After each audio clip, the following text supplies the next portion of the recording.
Olá, bem-vindos a mais um vídeo aqui no Rede Poderosa. Hoje para falar de mais livros que eu comprei recentemente, aí nos últimos 3, 4 meses. Eu fiz um vídeo desse já faz algum tempo, mas são livros que eu vou acumulando ao longo dos meses, né? Eu não tenho mais... Eu já tive uma época, até porque teve uma época em que a gente conseguia achar promoções de livros bem mais razoáveis, né? Em que eu comprava, sei lá, de aniversário eu pedia 10 livros. E eu não faço mais isso. Eu também não tenho mais espaço para tudo isso. Então agora eu trabalho de uma forma muito mais curada sobre o que entra para minha estante, até porque toda vez que entra um livro, eu preciso pensar que esse livro está usando o espaço de um outro livro, que eu poderia estar amando, um livro que eu poderia colecionar, enfim. Tendo dito isso, é importante falar que a minha coleção de livros é uma coleção de livros não lidos. Eu quero ter na minha estante mais livros não lidos do que livros lidos, eu já falei isso aqui antes. E a minha estante nunca termina o ano como ela começa, porque eu mando muito livro embora e compro muito livro. Então, no ano passado, para vocês terem uma ideia, dos livros físicos que eu li, eu mandei mais da metade embora. Então eu mando para sebo, eu mando para uma pessoa que eu acho que vai gostar de ler. Meu pai lê muito livro junto comigo. Então eu vou mandando os livros assim para uma amiga minha que tá lendo. O Caio mesmo recebe livros meus. Então assim, eu costumo ser um pouco eu costumo ser muito tranquila em relação a guardar livros ou mandar livros embora. E os que eu guardo aqui são os livros que eu realmente quero ter na minha estante, né, ao longo da vida, livros que eu quero reler, livros que eu quero consultar, enfim. E é isso. Então, eu vou mostrar pra vocês, puxa aqui, alguns desses livros os livros que eu comprei nos últimos meses. E aqui tem uma questão importante. Eu acho que Jorge Carrion ficaria super feliz comigo, porque eu não comprei nenhum livro da Amazon. Nenhum desses aqui que eu vou mostrar pra vocês veio da Amazon. Eu comprei de sebo, eu comprei direto das editoras, em duas feirinhas que eu fui. E foi isso, um sebo oficial, né, o Cebolar, um sebinho do Vitor Almeida, que tava fechando o canal dele aqui no YouTube, aí ele também tava se desfazendo de vários livros, aí eu peguei alguns, e de livrarias, uma livraria, na verdade, e de uma livraria. Então, assim, Jorge Carrion, um beijo pra você, né, a gente discorda muito sobre a questão da Amazon. Se vocês não viram o nosso episódio aqui, a gente fez 2 episódios sobre o contra a Amazon dele, e conversamos um pouco sobre essa questão de compras na Amazon, o que a Amazon significa, na verdade. Dá o que falar, mas é isso. Então vou começar com a livraria, né, já que a gente tá falando do Jorge Carrion. Porque é o seguinte, meu marido tava trocando figurinha do álbum da Copa. E, cara, muita criança berrando ali. Eu falei, ai, quer saber, eu vou dar uma volta. E aí, por coincidência, tinha uma livraria. Uma livraria da Vila, linda, que eu acho belíssima. Eu falei, olha, eu tô aqui, eu não tenho muito o que fazer, eu tenho que dar uma enrolada aí de uma horinha. Eu vou na livraria. E aí na livraria eu comprei 3 livros. Uma coisa que eu gosto muito de fazer na livraria é procurar livros que eu não ouvi falar ainda ou que eu ainda não tinha visto a edição. Então, por exemplo, esse Wellness do Nathan Hill, ele tá na lista, se eu não me engano, na lista do New York Times. Se ele não tá na lista do New York Times, eu vi ele em alguma outra lista de melhores do ano, de quando ele foi lançado. Ele foi no Clube do Livro da Oprah. Não que isso me interesse muito. Mas eu tava de olho nele já faz um tempo. Eu tenho um e-book em inglês dele, que eu peguei de graça em alguma... Talvez acho que no método DSP. Mas eu peguei aqui agora o livro, a tradução, que saiu pela Tordesilhas. Que, de novo, é uma editora que eu comentei aqui no outro vídeo, que a gente não fala muito dela, mas eu tenho bastante coisa dela, é uma ótima editora. E saiu agora em 2025. Tradução da Vanessa Schreiner. Então é isso, Wellness, quero ler. E aí, na livraria em si, rodando assim a livraria, como eu falei, eu gosto muito de procurar aqueles livros que eu nunca ouvi falar. E eu achei 2 que me chamaram a atenção e que eu não conhecia até então, que é Aqueles que Estão Prestes a Morrer, do Harry Sidebottom, uma história dos gladiadores romanos, que me chamou muito a atenção. Eu acabei de ler o César, daquela coleção do Alan Messi, e eu não vou ler a coleção toda agora, mas aí vocês vão ver aí quando sair o vídeo. Eu li pra um vídeo, que tá bem legal. E vou postar pra vocês. Mas é isso que a história dos gladiadores. Gosto dessa história. E esse aqui, da Jean Beijing, não sei como falar o nome dela, a Suíça, que diz aqui atrás, eu vi tem um blurb do Los Angeles Times que diz: um dos livros mais engraçados dos últimos tempos. E aí vocês sabem que eu tô sempre procurando livros engraçados. E às vezes não é fácil de achar, porque né, o humor na escrita, às vezes ele é um pouco dúbio, assim. E depende muito, óbvio, do humor de quem escreve e do humor de quem lê. Mas, toda vez que eu vejo um livro escrito como um livro engraçado, isso me chama a atenção, então peguei a Suíça. Tradução da Isadora Sinai, esse aqui saiu em 2026, então é fresquinho. Eu queria ver de onde a autora é americana, então é isso. Daí eu vou mostrar os livros que eu peguei do Vitor Almeida, né, que eu falei que ele tá fechando, ele fechou o canal dele aqui no YouTube, eu não sei quem seguia ele. E eu gostava muito do canal dele, eu fazia parte do Catarse dele, inclusive. Enfim, ele tem os motivos dele e tudo mais, mas ele ainda tá no Instagram, pra quem gosta. E aí ele fez uma super promo aí de alguns livros que ele tava mandando embora. E eu peguei alguns, peguei 5 livros dele, que é Abelhas e Trovão Distante, da Rico Onda, também pela Tordesilhas, olha lá o que eu falei. Esse aqui é um romance... Assim, é um romance jovem, né? Que é um romance sobre jovens, acho que é melhor dizer assim. Eu não tenho muita vontade de ler sobre jovens, tá? Eu ando meio sem paciência pra eles. Mas é uma ficção japonesa e eu não conhecia essa autora ainda, então me chamou a atenção. Peguei esse. Peguei esse aqui, O Longo Amanhã, da Lee Brackett, da Aleph. Isso aqui é uma edição recente da Aleph. A Aleph, a gente já falou aqui esse ano, tá trazendo coisas incríveis pra 2026 da ficção científica. E aí, esse aqui tava na minha lista. E aí, o Victor colocou. E eu peguei também como As Crônicas de Âmbar, o tomo 1. Esse aqui saiu pela Intrínseca, do Roger Zelazny. Esse aqui é um meio clássico, né, da ficção científica, mas eu tô no meu ano da ficção científica, então eu tô muito interessada e eu tô acompanhando muito as coisas de ficção científica que saem aqui no Brasil. E tô muito feliz de ver, viu? Tem muita coisa incrível saindo esse ano. Esse aqui eu tenho só o tomo 1, eu não tenho 2 ainda, mas tudo bem. Eu peguei também Eu Não Quero Contar Uma História, da Etaf Rum. A Etaf é uma autora palestina, e eu já li um outro livro dela, que é... Eu não vou lembrar, mas eu vou pôr aí o nome ou a capa dele. Eu gostei, eu achei bom. É uma história que fala né, de uma família palestina, esse que eu li, né? De uma família palestina nos Estados Unidos, e como eles estão se adaptando e tudo mais. E esse aqui, ela também vai falar, criada em uma família palestina conservadora e emocionalmente volátil no Brooklyn, nos Estados Unidos. Então, ela ainda fala um pouco sobre a experiência palestina no mundo. Então, vou ler esse aqui também em algum momento. E peguei 5 Terços de Inverno, contos da Lily King. A Lily King é uma autora que eu li recentemente, ano passado, eu acho. Eu li sobre Amantes e alguma coisa dela. Achei bom, é um bom livro. Divertido, sabe? Aquele livro que você lê quando você quer ler alguma coisa tranquila, rápida e tal. E aí peguei esse aqui também, que tava na lista dele. Esses são os que eu peguei do Victor. E aí, do Cebolar, peguei um John Updike, Um Mês Só de Domingos. Esse aqui eu acho que é um livro de contos dele, mas eu não tenho certeza. Mas eu tô fazendo a minha coleção do John Updike. Vocês sabem, o John Updike não é reeditado no Brasil já faz algum tempo. Então eu tô pegando, acho que desde a década de 90.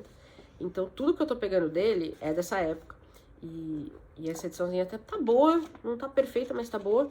E é isso, mais um John Updike pra minha lista. O John Updike eu tô fazendo a minha coleção dele e ainda não li nada, né? Eu preciso fazer um vídeo lendo John Updike, porque eu espero que eu ame.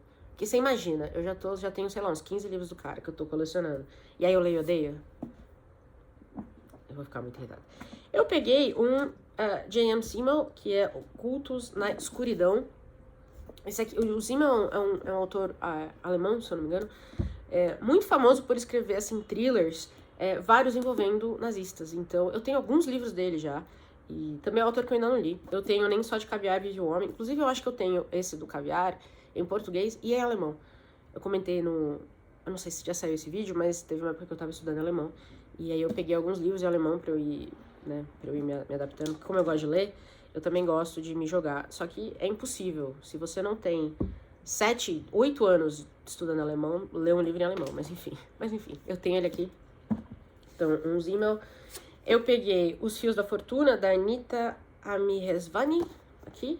A Anitta é uma autora iraniana. E aí eu tava, na época que a gente tava fazendo os vídeos da Copa, eu vou deixar aí pra vocês também, que a gente tava recomendando, eu pesquisei bastante coisa, principalmente das literaturas, né, desses países que eu não tenho ainda muita representatividade na minha estante. E aí a Anitta apareceu, e aí acho que 1 mês depois, 2 meses depois, apareceu no Cebolar, e aí eu peguei. Peguei também Cartas de Pedro I à Marquesa de Santos. Esse aqui é um escândalo, né? Uma novela histórica brasileira. E essas aqui são as cartas que Dom Pedro, que era casado, mandava para a Marquesa de Santos, que também era casado, com outras pessoas. Então, assim, um grande novelão. O que mais? Peguei um Leonardo Padura, Pessoas Decentes. Eu comentei também, acho que no vídeo anterior eu tinha pego outro, Padura. Esse também é um autor que eu tô colecionando bastante coisa, ainda não li, mas acho que eu já tenho uns 5, 6 livros dele aqui. Também preciso fazer um... Agora, né, a Boitempo, cara, olha isso aqui. Arial 2. Porra, aí é tenso. Pessoa cega é complicado. E peguei um Miguel Sousa Tavares, esse aqui foi o último que chegou do Cebular, que é o Rio das Flores. Ele é o autor de Equador, a gente tem um episódio aqui dedicado ao Equador, que a gente não amou muito, mas o Miguel Sousa Tavares fala muito sobre Brasil-Portugal, essa relação, e esse aqui também fala sobre isso. Esse aqui é um livro que se passa entre 1915 e 1945, e é o seguinte: Portugal ou Brasil? Permanecer na terra natal ou partir rumo ao desconhecido? Aderir às mudanças ou respeitar as tradições? Eis os dilemas que pontuou a saga familiar dos Ribeira Flores, aqui narrada entre os anos de 1915 e 1945, período marcado por totalitarismos e por profundas transformações políticas e sociais ao redor do mundo. Então, é uma época emblemática para o Brasil e para Portugal, e aí o Miguel vai colocar os nossos personagens nessas épocas. Então, fiquei interessado, peguei esse. E aí, os outros livros que eu vou mostrar para vocês, eu fui... Esses, acho que são todos esses aqui. Eu fui na feira do livro, que acontece no Pacaembu. Dura uma semana, uma feirinha longa até, em junho. E aí, a feira do livro não tem o propósito de promoção de livros, né? Não é o propósito principal não é esse. Tem muitos eventos com autores, com editores e tudo mais. Mas algumas editoras estavam lá com boas promoções e eu achei que valia a pena pegar algumas coisas. Então, eu vou mostrar pra vocês o que eu peguei. Eu fui na Mundaréu, eu peguei 3 livros. Eu peguei o Feito Bestas, que o Caio indicou aqui, eu acho que esse aqui estava na lista de preferidos do Caio do ano. Peguei o Paco Cerdá, O Peão, uma história original de não ficção informe conteúdo sobre engajamento político pessoal, xadrez e o poder em torno de uma simples partida. Eu fiquei muito curiosa. Estocolmo, inverno de 1962. Arturo Pomar, que um dia foi um menino prodígio espanhol, um peão nas mãos de Franco, encara Bob Fischer, um jovem excêntrico e ambicioso, o peão estadunidense no xadrez político da Guerra Fria. Diante de um tabuleiro de xadrez, 2 homens de mundos opostos se enfrentam. Mas nunca é apenas um jogo. Ao longo dos 77 lances dessa partida, Paco Cerdá narra a história destes e de tantos outros peões sacrificados, mortos, presos, exilados e isolados na solidão de não seguirem as regras do jogo. Afinal, um peão nunca é apenas um peão. Então, assim, eu li isso aqui e comprei o livro. Foi isso. Eu entendo de xadrez? Não. Eu jogo xadrez? Jamais. Então, mas é isso. E peguei também do Joseph András, Amanhã Não Ousarão Nos Assassinar. Esses 2 aqui saíram pelo selo de não ficção da Mundaréu, que é o Manjuba. Argélia, 1956. Fernand Yventon, um jovem comunista e pied noir, planta uma bomba numa usina de gás em apoio à causa independentista. O artefato, planejado para não ferir ninguém, é desarmado antes da explosão. Enquanto a opinião pública debate seu caso, Yventon é preso, torturado e condenado à morte, pois o governo tem pressa em julgar um anticolonialista. Entre terrorista e herói, Joseph András narra o lado humano por trás do julgamento de Fernand Yventon, revelando a história de um homem simples e seu idealismo movido pelo amor à terra, à esposa e à liberdade. De novo, eu já tinha ouvido falar desse livro, e aí eu cheguei lá, tô lá fuçando os livros que eu conheço, li aqui atrás e entreguei pro cara colocar no meu carrinho, foi isso. Esses foram os que eu peguei da Mundaréu. Eu fui também a Carambaia. E aí eu peguei o caso Tulayev, do Victor Serge, nessa coleçãozinha legal que a gente adora, que em ritmo de aventura policial com ares cinematográficos, o livro de Victor Serge acompanha a investigação de um assassinato na União Soviética dos anos 30, sob o comando de Stalin, período do grande terror com sua lógica de brutalidade e extermínio da oposição. Isso aqui, essa primeira frase do texto de trás já serviu para eu colocar esse livro, para eu pegar o livro. E eu peguei um outro livro que é da Jasmine Ward. A Jasmine Ward é uma das pouquíssimas autoras na lista do New York Times de melhores do século que tem mais de 3 livros na lista. Eu acho que ela tem 4. Só que aqui no Brasil não tem quase nada traduzido dela. Então, quando eu fui ler um livro dela, eu tive que ler em inglês. Eu tenho mais 2 dela também que eu comprei em inglês. Mas a Carambaia trouxe A Descida. Esse não é um dos livros da lista, mas o vendedor falou que a Carambaia está trazendo mais Jasmine Ward esse ano ainda para o Brasil. E quando eu tô gravando esse vídeo, eu vi que já saiu, se não saiu a pré-venda, já saiu o livro o próximo livro dela aqui no Brasil. Eu vou pôr a capinha aí pra vocês verem também. Então, espero sim que Jasmine Ward esteja vindo para o Brasil. Muito bem tratada, capa dura, muito bonitinho. Eu fui também na Fósforo. A Fósforo não é muito famosa por promoções, não é mesmo? De nenhuma forma.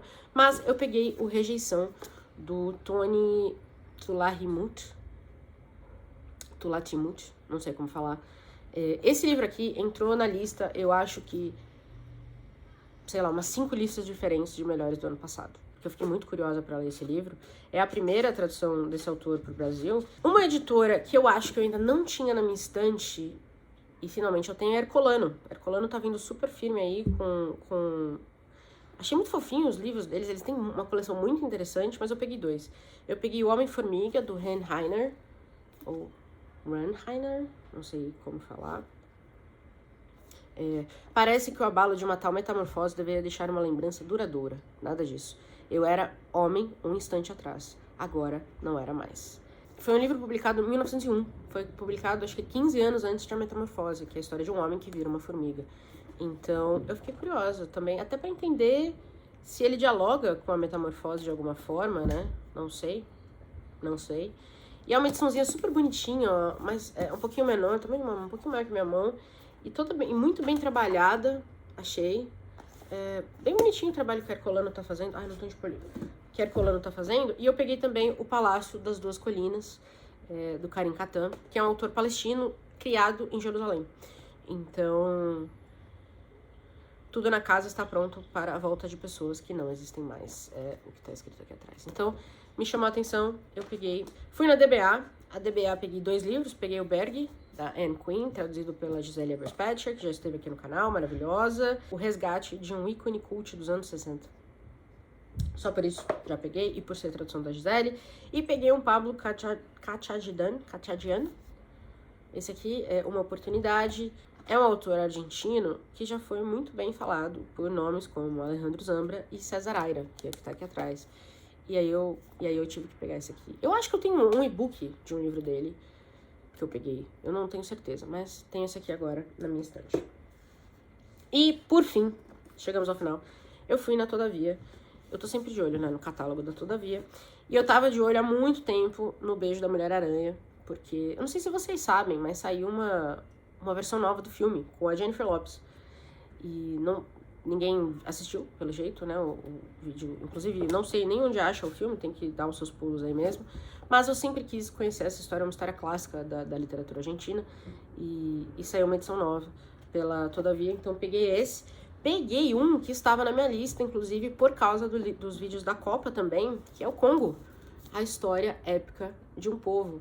Esse aqui, quando eu estava pesquisando literatura do Congo, ou sobre o Congo, pulou na minha fila completamente, assim, um livro de história.